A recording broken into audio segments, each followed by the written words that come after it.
Well, after that report from Antakya, we're able to talk a little more about this, the aftermath of the earthquake in Turkey, which, of course, a year ago now. We're able to join Berk Esen, who is Associate Professor of Political Sciences at Sabancı University. Thank you very much for joining us and giving us your time, sir. I want to start, first of all, we saw and had reports of some people being quite angry at these commemoration ceremonies. For example, in Antakya, some government officials were booed. Residents are still, it seems, very angry about the official response to this 1 year on. Can you tell us more about that? Yes, residents of Hatay, which is one of the cities that was severely damaged by the earthquake that happened a year ago, are enraged at the government and are very critical of the limited reconstruction efforts undertaken by this government, as well as the insufficient relief and assistance efforts of this government. Just to give you a sense of the sheer scale of the crisis, nearly 700,000 buildings have been either completely destroyed or near destroyed as a result of the earthquake. And in Hatay, only 4% of these buildings were reconstructed over the past year. I'm underlining Hatay in this particular case because Hatay is an opposition stronghold, is controlled by the main opposition party who heads the municipal government there. And it seems that politically the city was targeted by this increasingly authoritarian government, which is shifting public resources, services, assistance efforts to other regions that are populated by government voters. There was also a lot of anger directed at the government representatives because during the first 72 hours following the earthquake, the government was nowhere to be seen. And that many of these protesters lost their relatives during these critical 72 hours because not sufficient help was provided to them to help them to get their relatives out of the destruction and the rubble that followed. So I think there is very palpable anger in many of these areas in the earthquake zone, but particularly in Antakya. You've been saying that it's been very uneven, that opposition areas have not been prioritised. Government strongholds have received a lot of attention, had rebuilding done.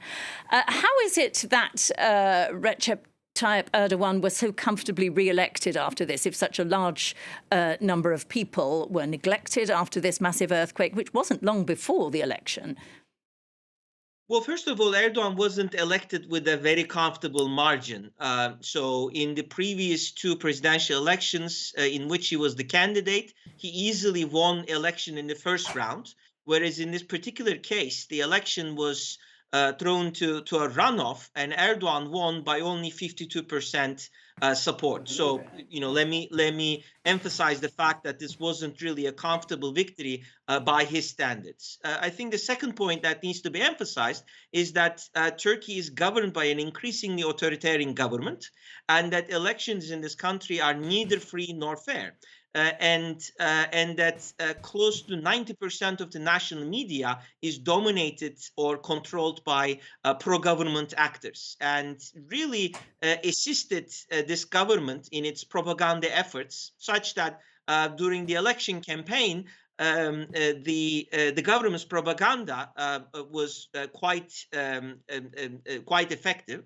And third, I think even though many voters were angry at Erdogan, they simply could not find a credible alternative in the opposition ranks that would allow them access to relief efforts. When you are already being governed by an authoritarian government, voting for the opposition is a very risky endeavor, because if the opposition ends up losing the election, you're going to feel the anger and the wrath of the government.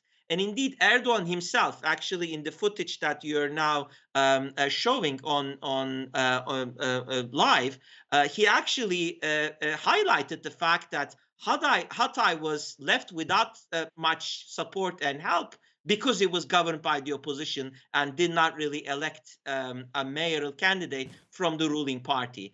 And lastly, many voters living in the earthquake zone. The earthquake affected 11 provinces across Turkey's southern and southeastern provinces.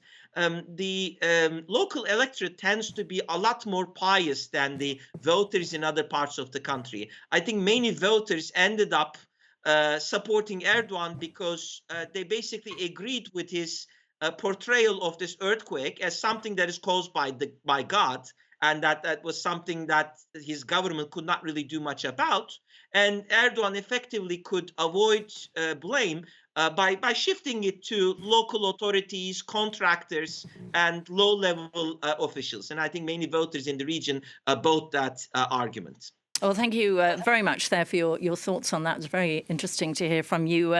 Berk Esen there speaking to us from Sabancı University there by Skype from Istanbul. Thanks very much for your time.